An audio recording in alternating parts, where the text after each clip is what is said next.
Hey everyone, and welcome to Already Cancelled. I'm Peter, that is Connor. We're going to talk about Star Trek Season 1, Episode 4. It's called The Naked Time. Full spoilers for the episode as always. So, I vaguely remember you saying something along the lines of you remembered this one being the first one that you really liked. Yeah, Is that held up on a repeat viewing? it has. It's the first one I feel like this is a proper this is a real effort at storytelling rather than let's have some fun, which the first few for the most part are. Okay. Why is that? Why? I feel like it's the first one that brings in resolution and payoff to do with things that have been mentioned before. Obviously we have the stuff with Spock's emotions. It's the first one that doesn't treat anything at all like it's anything goofy. Sometimes even back then it was treated like wasn't entirely serious. Whereas Yeah. this plays everything completely straight, and I think it really goes with it.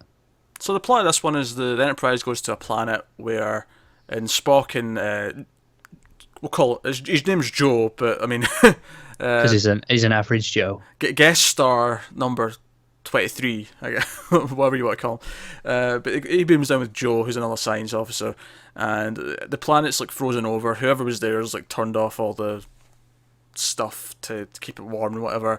And they're not sure why this has happened. They're all still in really weird positions. Like someone's taking a shower with their clothes on, someone's in the middle of something else, and they're all frozen.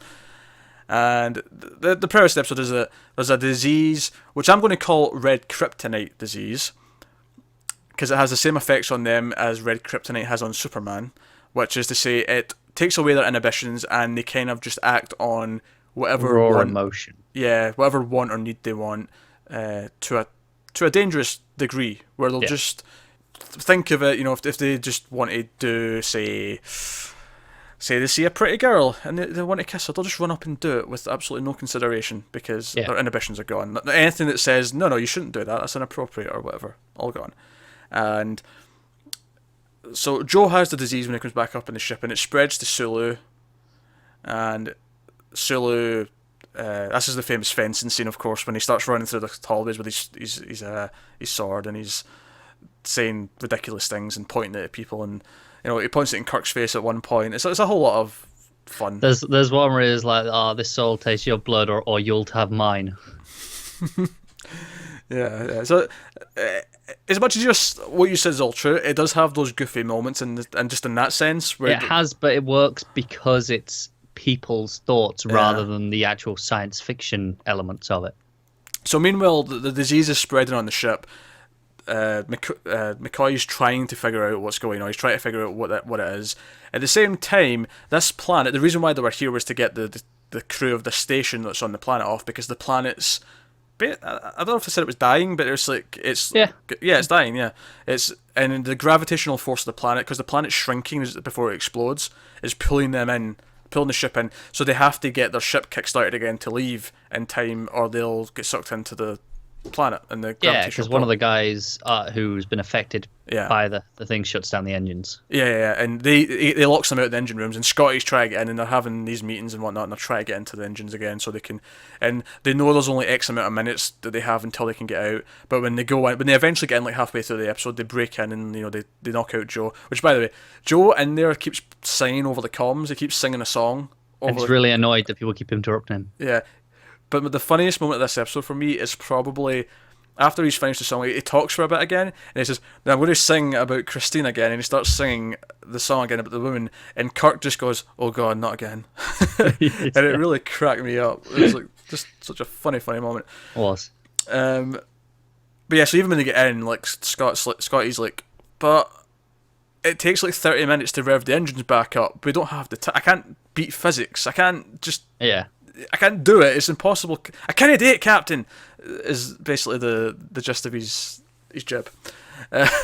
Um, and this leads to some fun Star Trekky stuff because they come up with this thing. Oh, let's cause an implosion inside the reactor. Yeah, it's basically that we've got the antimatter that we're powered on. It's usually warm, but we need it cold. It's cold at Yeah. the minute. So what can we do? Yeah, which will blow up. He's like, no, let's do a controlled version where we implode it inside the engines of the reactor or whatever. And they say it's dangerous, but it works at the end, of course. They don't know if it's going to work, and it does work. But the effect that it has at the end of the episode is that it sends them back 3 days in time. It basically takes them back to before they got to the planet. Yeah. And this is actually really interesting because I don't think you would assume that Star Trek sets up this kind of stuff in this really smart way. But, you know, like, Spock explains it to Kirk, and he's like, well, we went back 3 days in time, and it's like, oh, this is we can do this now. Like, this is a possibility. This could be really dangerous. Who knows what implications this could have? And Kirk's like, well, one day we may risk it. I'm like, Yeah. yeah. I can't name future stories off the top of my head, but I'm sure this comes up. I'm sure they use this to go back in time. Yeah, I mean, there's plenty of time travel stories in Star Trek. Certainly Star Trek 4, the movie, definitely has time travel involved. I can't remember if this is how they do it. It's been a while since I've watched the movie. Oh, there's episodes of this with time travel. Oh, I'm sure there is, but like I've seen the movies more than I have the show, so I don't. I can think of a couple of specific episodes that have it.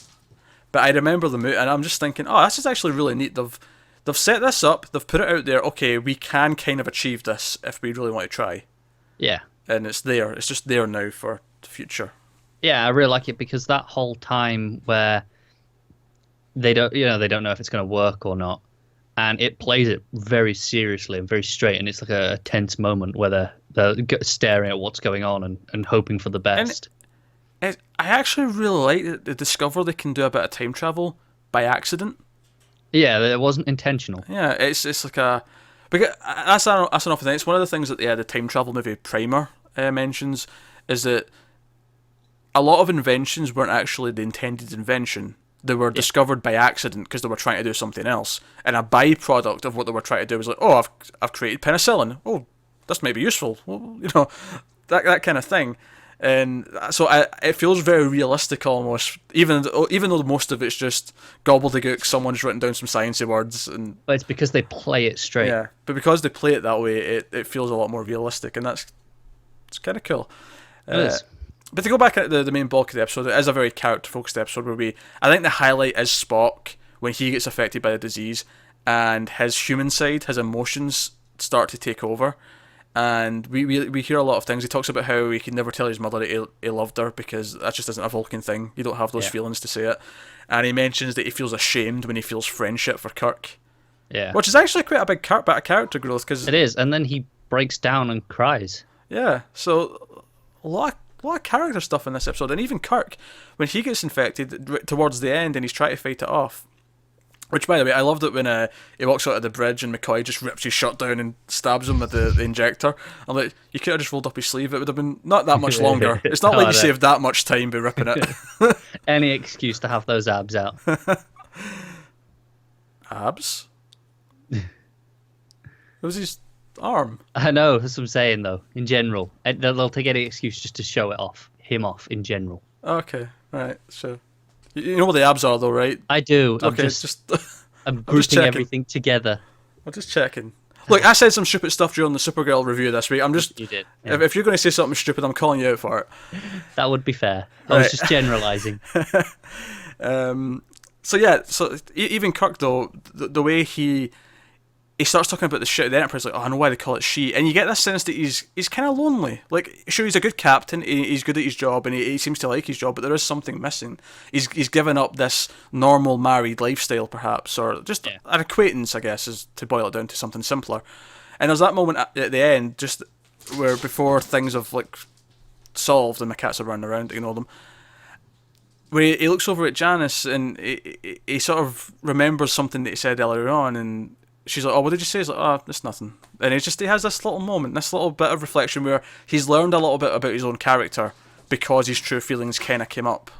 That's the thing that is really good about this episode. It's not just brushed over. These things that, sure, that they're often played as goofy at the time because they're played to ridiculous levels, but they actually have meaning for each one of them. I think Kirk and Spock especially, both of those... Yeah. I think... Especially Spock.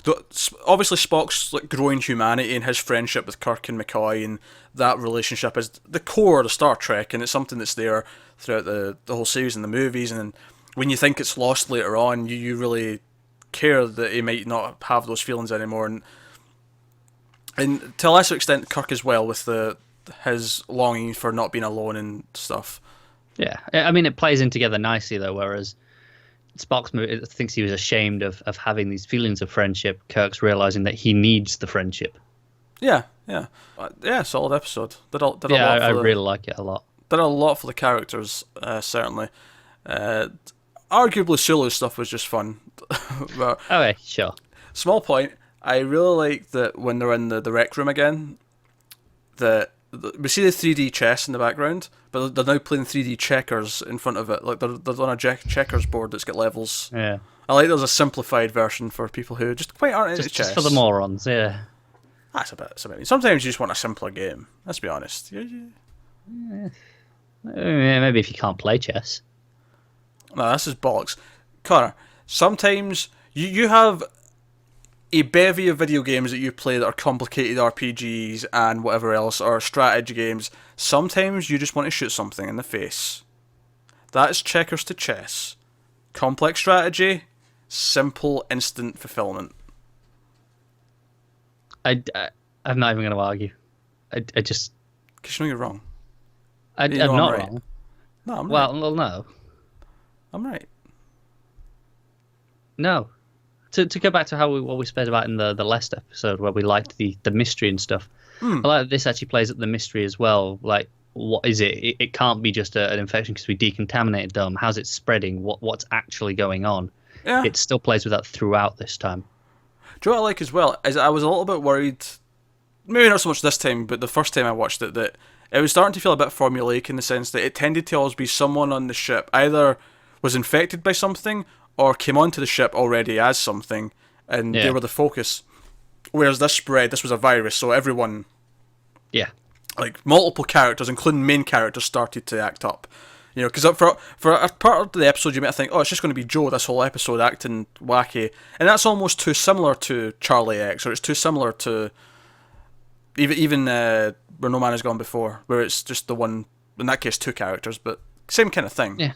But this spread out and it was different people. It is, and obviously it was very clear quite early on that it was going to be spreading. I think it doesn't wait too long before that it allays those fears that that's what it'll be.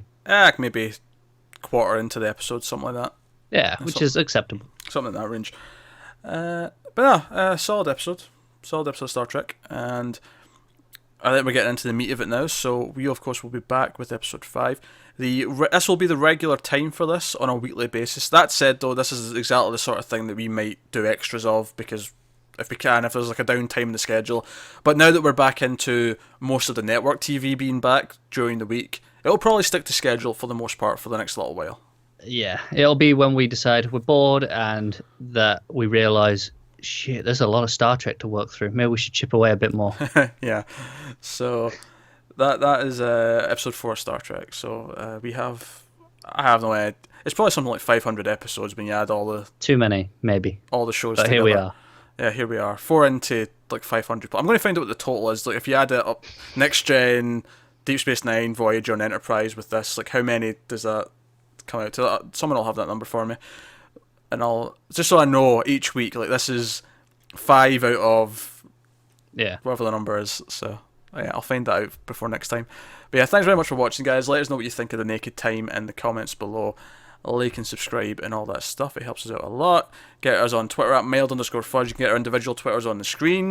You can email us at mailedfudge@gmail.com. And that's everything I have to say. Of course, check out all the other shows we review, because me and Connor do a lot of them. But thanks very much for watching, guys, and we will see you next time.